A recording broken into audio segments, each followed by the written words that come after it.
bisa oleh nenek misalnya dipegangnya atau oleh pamannya, terserah, yang penting ada wali ya. Ada wali yang mengurusi hartanya si anak ini. Artinya jangan sampai diberikan langsung. Karena tadi ada pertimbangan bahwa harta ini kalau diberikan bisa dipakai buat yang tidak-tidak gitu. Nah, istilah fikihnya adalah mahjur, orang yang orang yang dicekal, orang yang tidak boleh. Assalamualaikum warahmatullahi wabarakatuh. Ayah bunda yang baik hati, kembali lagi di acara Kajian Waris Muslim TV. Yang kali ini seperti biasa kita akan membahas pertanyaan tentang masalah warisan yang penting untuk kita sama-sama bahas agar kita semua mendapatkan pelajaran tentang masalah yang hampir semua keluarga pasti akan mengalaminya ya. Mudah-mudahan dari apa yang kita bacakan dan kita bahas nanti semua dari kita bisa mengambil pelajarannya. Baik, kita langsung masuk ke pertanyaan yang pertama, silakan. Assalamualaikum warahmatullahi wabarakatuh. Waalaikumsalam warahmatullahi wabarakatuh. Saya membacakan pertanyaan jamaah yang masuk sosmed muslim. Pertanyaan pertama kita datang dari kolom komentar YouTube Ibu Ita domisili Ciamis. Assalamualaikum Ustaz. Waalaikumsalam warahmatullahi wabarakatuh. Saya ingin bertanya tentang pembagian warisan paman saya yang baru saja wafat. Almarhum memiliki satu anak laki-laki, sementara istrinya sudah lama wafat. Beberapa minggu sebelum wafat, paman dan anaknya sempat saling cekcok tentang harta warisan dari almarhum istrinya yang berupa uang tabungan sebesar 500 juta rupiah. Anak paman geram karena warisan tersebut tidak kunjung dibagikan, padahal ibunya sudah meninggal sejak 5 tahun yang lalu. Sebagai keponakan, saya cukup tahu alasan paman kenapa belum membagikan warisan, karena sudah mengenal watak dan karakter anaknya yang gemar mabuk-mabukan. Pertanyaannya, Ustaz, apakah boleh seorang ayah menunda pembagian warisan kepada putranya? Apakah menunda pembagian warisan dengan alasan si ahli waris masih suka mabuk-mabukan termasuk alasan yang dibenarkan dalam syariat? Baik, jadi ini kasusnya ada almarhumah meninggal ya, meninggalkan seorang suami dan satu orang anak laki-laki ya. Berarti ada dua ya, anak suami dan satu orang anak laki-laki.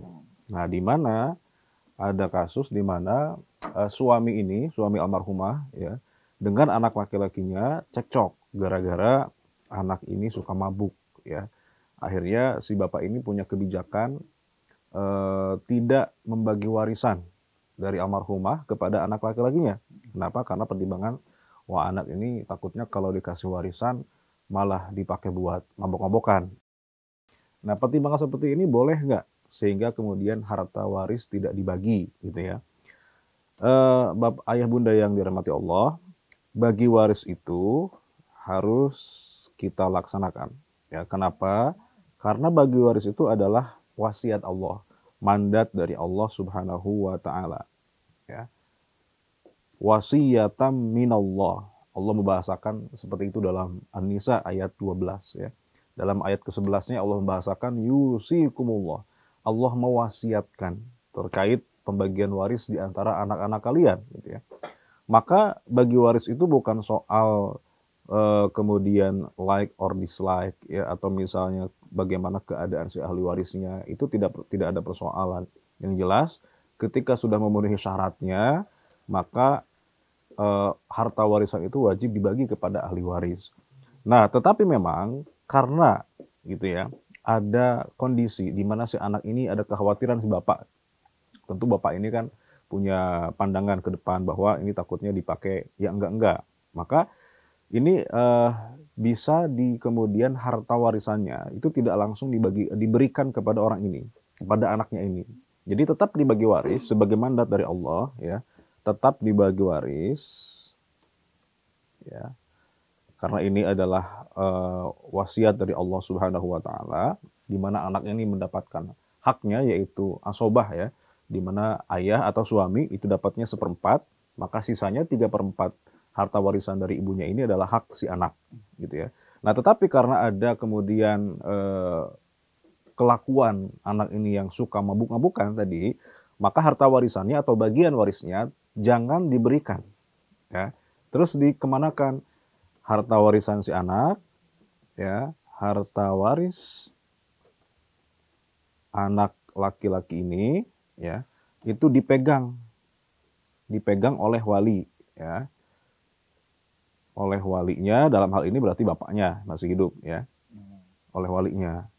Tetapi bapak ini bukan memiliki, hanya memegangkan, hanya menyimpan ya untuk kebutuhan sehari-hari si anak ini. Tidak diberikan. Kenapa tidak diberikan? Karena orang seperti ini disebut sebagai mahjur dalam istilah fikih ya. Anak yang tidak bisa, anak yang tidak bisa mengelola uang dengan baik, ya mengelola uang dengan baik, ya dalam kurung suka tabzir, ya suka tabzir. Tabzir itu apa? Tabzir itu menggunakan harta yang untuk tidak hal-hal yang tidak bermanfaat, ya apalagi untuk maksiat, itu lebih-lebih lagi. Ya maka anak seperti ini disebut dengan mahjur namanya. Mahjur itu artinya orang yang dicekal, orang yang tidak boleh memegang uang sendiri, ya. Dalam Al-Quran disebutkan wala tu'tus sufaha'a amwalakumul lati ja'alallahu lakum qiyama. Jadi jangan kalian berikan harta itu kepada orang-orang sufaha. Siapa itu sufaha? Orang-orang yang kurang akalnya, orang-orang yang ketika diberikan uang itu mereka menggunakannya untuk sesuatu yang tidak bermanfaat, mubazir ya. Bukan hanya soal dia belum akil balik. Kadang-kadang ada orang dewasa juga yang dia nggak bisa pegang duit, ya dipakai buat judo, ya dipakai buat judi segala macam, itu ya pakai buat mabok-mabokan. Maka orang seperti ini hartanya harus dipegang oleh walinya. Walinya yang megang duitnya sehingga dia yang kemudian mengeluarkan uang itu untuk kebutuhan si anak. Jadi jawaban singkatnya adalah kesimpulannya tetap dibagi waris karena ini wasiat dari Allah. Cuma nanti bagian waris si anak yaitu 3/4 dari harta almarhumah itu dipegang oleh walinya, dipegang oleh bapaknya sebagai amanah. Ya bukan untuk dimiliki oleh si bapak ini tapi sebagai amanah untuk kemudian dikelola untuk memenuhi kebutuhan si anak ini. Karena anak ini kalau dikasih uangnya secara langsung gitu ya, tentu akan dipakai untuk hal yang tidak-tidak gitu ya, untuk tidak bermanfaat. Maka sekali lagi dibagi ya, tetapi kemudian dipegang oleh wali. Seperti itu, mudah-mudahan bisa menjawab ya. Ustaz, ini ada lanjutan pertanyaan lagi dari Ibu Ita dari Ciamis. Ahli waris paman sebenarnya terdiri dari ibu, satu anak laki-laki paman itu, dan satu anak laki-laki lagi yaitu pamannya, yaitu ayah saya. Menurut nenek dan ayah saya, almarhum tidak berhak memberi hartanya kepada anak tersebut karena yang menyebabkan kematian paman adalah anak tersebut. Semenjak cekcok, kondisi kesehatan paman menurun, kemudian mulai hilang kesadaran hingga akhirnya wafat. Pertanyaannya Ustadz, apakah sikap ahli waris lainnya yang sudah memutuskan tidak membagi warisan kepada putra almarhum sudah sesuai syariat Islam? Oh, tadi saya salah. Berarti yang meninggal itu paman ya, bukan bibinya ya. Oke, berarti yang meninggal paman. Meninggalkan seorang bibi berarti istri kan. Berarti kan istri dapatnya 1/8. Sisanya 7/8 adalah hak si anak laki-laki. Jadi bukan 3/4 tapi 7/8. Karena yang meninggal ternyata suami ya, si paman ini. Oke, berarti tadi kemudian ada kasus di mana ternyata si paman ini dicurigai, gitu ya. Dicurigai meninggal gara-gara anak laki-laki, gitu ya. Iya. Diapakan sama anak laki-lakinya gitu. Kayak karena semenjak cekcok itu kayak kesehatan pamannya menurun. Oh. Hilang kesadaran. Iya. Jadi begini, memang ada kondisi di mana ahli waris bisa tercegah atau istilahnya mamnu minal its. Jadi dia tidak boleh mendapatkan warisan karena bisa membunuh, ya karena membunuh calon pewarisnya. Misalnya anak bunuh bapaknya. Maka ketika bapak ini meninggal, anak ini gak berhak mendapat warisan. Laisa lil qatili mirathun, kata Rasulullah. Orang yang membunuh calon pewarisnya, dia tidak berhak mendapatkan warisan. Nah, cuma di sini harus dipastikan apakah almarhum ini meninggal gara-gara dibunuh secara langsung ya oleh anak ini atau karena penyakit. Kalau penyakit bisa macam-macam ininya, penyebabnya bisa karena stres. Ya memang secara tidak langsung stresnya karena anaknya ini misalnya suka mabok-mabokan tadi gitu ya. Tapi kan tidak berarti si anak ini membunuh bapaknya karena meninggalnya karena penyakit gitu ya. Nah, sehingga kalau tidak ada bukti bahwa anak inilah yang menjadi penyebab kematian secara langsung daripada si paman ini, maka anak ini tetap mendapatkan haknya. Cuma tadi karena dia itu kemudian kelakuannya yang kurang baik, gitu ya, suka maksiat dan seterusnya, maka hartanya dipegang oleh siapa? Oleh walinya. Berarti kan siapa yang masih hidup? Ibunya, gitu ya. Ibunya yang pegang, gitu. Ibunya sudah meninggal juga. Ibunya meninggal juga. Terus yang tinggal masih hidup siapa? Neneknya sama pamannya si Ibu Ita ini. Oh, berarti ya bisa oleh nenek misalnya dipegangnya atau oleh pamannya, terserah, yang penting ada wali ya. Ada wali yang mengurusi hartanya si anak ini. Artinya jangan sampai diberikan langsung. Karena tadi ada pertimbangan bahwa harta ini kalau diberikan bisa dipakai buat yang tidak-tidak gitu. Nah, istilah fikihnya adalah mahjur, orang yang orang yang dicekal, ya, orang yang tidak boleh. Ada misalnya ada anak kecil yang belum balik, yang belum bisa memegang uang sendiri, itu tidak boleh diberikan hartanya sendiri. Kan sekarang banyak anak kecil yang punya AdSense ya, punya penghasilan dari Instagram, dari YouTube ya. Nah, meskipun dia adalah uang dia sendiri, uang si anak ini, maka tidak boleh kemudian diberikan pada anak kecil sendiri. Harus dikelola oleh wali, ya dipegang oleh orang tuanya gitu ya. Termasuk misalnya kalau lebaran tuh suka dikasih angpau gitu ya. Nah, anak kecil dikasih THR gitu. Itu kan sebenarnya duit anak kecil, kan dikasihnya ke anak kecil itu. Cuma ya takutnya kalau semua dipakai buat dipegang sama anak kecilnya kan nggak diberikan mainan semua gitu segala macam, maka dipegang oleh orang tuanya. Cuma kadang-kadang orang tuanya nggak amanah gitu. Jadi investasi bodong jadinya gitu ya. Diinvestasikan orang tuanya ternyata dipakai sama orang tuanya. Gitu. Nah itu nggak benar juga tuh orang tuanya. Dia harus diberikan pada orang tua sebagai wali, tapi sebagai amanah, bukan untuk dimiliki. Atau termasuk orang gila dan seterusnya, itu juga orang yang tidak boleh diberikan hartanya sendiri gitu ya. Termasuk orang yang suka menghambur-hamburkan harta atau mubazir ya. Maka orang seperti itu maka wajib hartanya diamankan oleh walinya tadi sebagai amanah. Begitu kira-kira ya. Ya. Kita lanjut ke pertanyaan selanjutnya Ustaz. Ini ada Ibu Tami domisili Depok. Ini dari komentar Instagram Ustaz. Ya. Ibu Tami domisili Depok. Assalamualaikum Ustaz. Waalaikumsalam warahmatullahi wabarakatuh. Saya ingin konsultasi tentang masalah warisan keluarga kami. Ayah saya seorang muslim meninggal dunia. Ibu saya sudah lama wafat. Ayah memiliki 5 orang anak, terdiri atas 4 laki-laki dan 1 anak perempuan, yaitu saya. Seluruh kakak saya sudah berpindah keyakinan mengikuti agama istrinya sebelum ayah wafat. Ahli waris muslim hanya tersisa saya dan nenek, yaitu ibu dari ayah. Almarhum meninggalkan harta warisan yang cukup banyak, berupa beberapa toko dan uang tabungan senilai 1 miliar rupiah. Dalam Islam, anak yang sudah murtad tidak bisa menjadi ahli waris. Ditambah lagi, ayah tidak sempat membuat wasiat wajibah untuk anak-anaknya yang sudah berbeda keyakinan. Pertanyaannya Ustadz, apakah saya sebagai ahli waris boleh mengajukan permohonan wasiat wajibah kepada pengadilan agama agar kakak-kakak saya juga bisa mendapatkan warisan almarhum? Oke. Jadi memang betul bahwa ahli waris yang non-muslim itu tidak berhak mendapatkan warisan dalam hukum Islam ya. Kata Rasulullah SAW, la yarithu ahlu billataini syatta. Orang yang berbeda agama itu tidak bisa saling mewarisi gitu. Atau dalam hadis yang lain, la yarithu al-muslim al-kafir walal kafiru al-muslimah. Orang yang muslim tidak bisa mewarisi dari yang kafir, orang yang kafir tidak bisa mewarisi dari yang muslim. Nah, maka bagaimana cara pembagiannya? Tentu yang ahli waris yang resmi yang ditunjuk syariah adalah yang muslim. Dalam hal ini adalah anak perempuan 1, kemudian ibu daripada almarhum.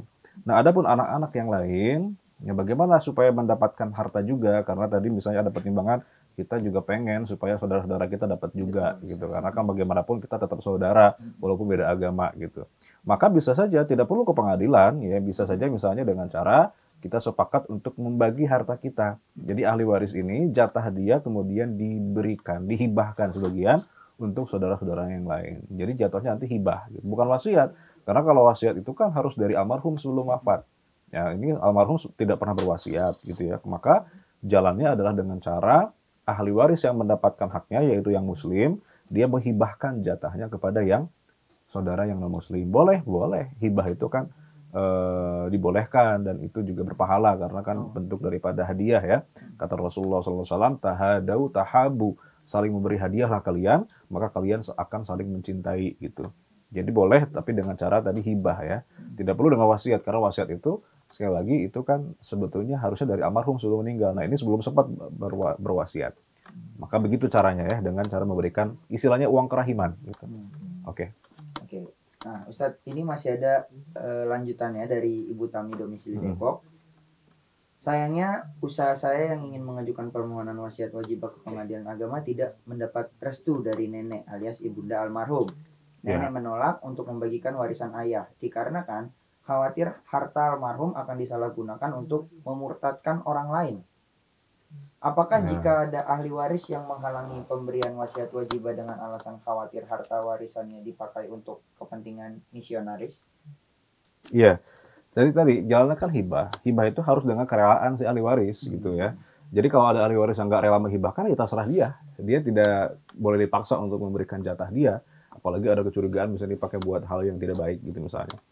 Nah, maka siapa saja yang rela, misalnya yang rela cuma anak perempuan ini kan, jatahnya berapa gitu misalnya, maka dia sisihkan bagiannya kalau dia sayang sama saudara-saudaranya, boleh, tapi jangan memaksa orang lain untuk ikut hibah juga, karena hibah itu kan harus berdasarkan kerelaan, ikhlas, keikhlasan gitu. Tapi kalau di pengadilan agama memang ada namanya wasiat wajibah. Jadi kalau kita ke pengadilan agama itu, eh, hakim itu bisa memberikan wasiat wajibah untuk ahli waris yang non-muslim. Jadi wasiat wajibah itu bukan wasiat yang ditulis oleh almarhum, tapi wasiat yang diberikan oleh hakim. Itu namanya wasiat wajibah. Kalau wasiat biasa itu yang nulis kan almarhum sebelum wafat. Kalau wasiat wajibah itu ya dikeluarkan oleh hakim.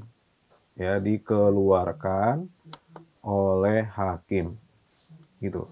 Dan pada prakteknya biasanya hakim agama itu bisa saja memberikan hak kepada ahli waris yang non-muslim dengan memberikan wasiat wajibah maksimal sepertiga gitu.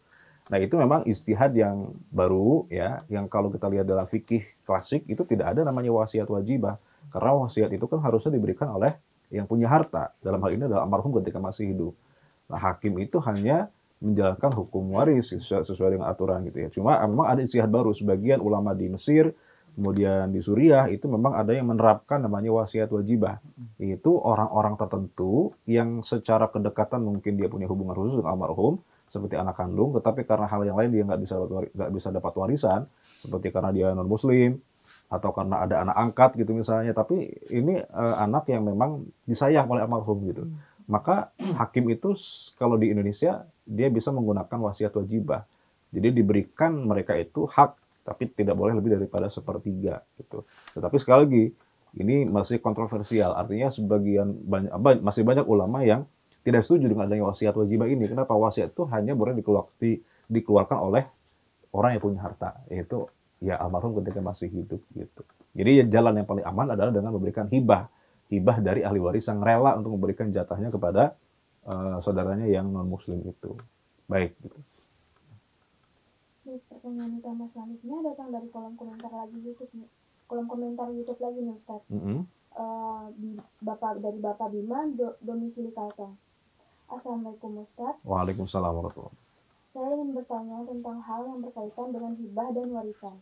Saya memiliki 2 anak laki-laki dan 1 anak perempuan. Satu anak perempuan saya sudah menikah dan saya memberikan hibah rumah sebagai hadiah pernikahannya.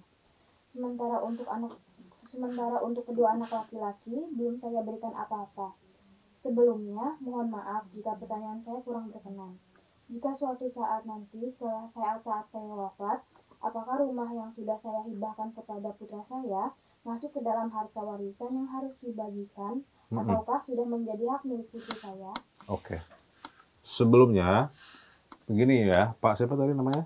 Pak Bima. Pak Bima ya. Jadi hibah itu memang sih tidak ada batasan ya dalam Islam ya. Hibah itu tidak ada batasan nominal, misalnya maksimal sepertiga, enggak. Karena yang maksimal sepertiga itu kan wasiat ya. Tetapi hibah itu harus adil ya. Hibah itu harus adil. Nabi menyebutkan dalam hadisnya, ittaqullah wa'dilu baina auladikum, bertakwalah kepada Allah dan adillah kepada anak-anak kalian. Ya, cuma karena waktu belum merestui kita ya, kita harus berhenti dulu di segmen kita kali ini. Insya Allah akan lanjut di segmen berikutnya. Jangan kemana-mana, kita tutup dengan wassalamualaikum warahmatullahi wabarakatuh.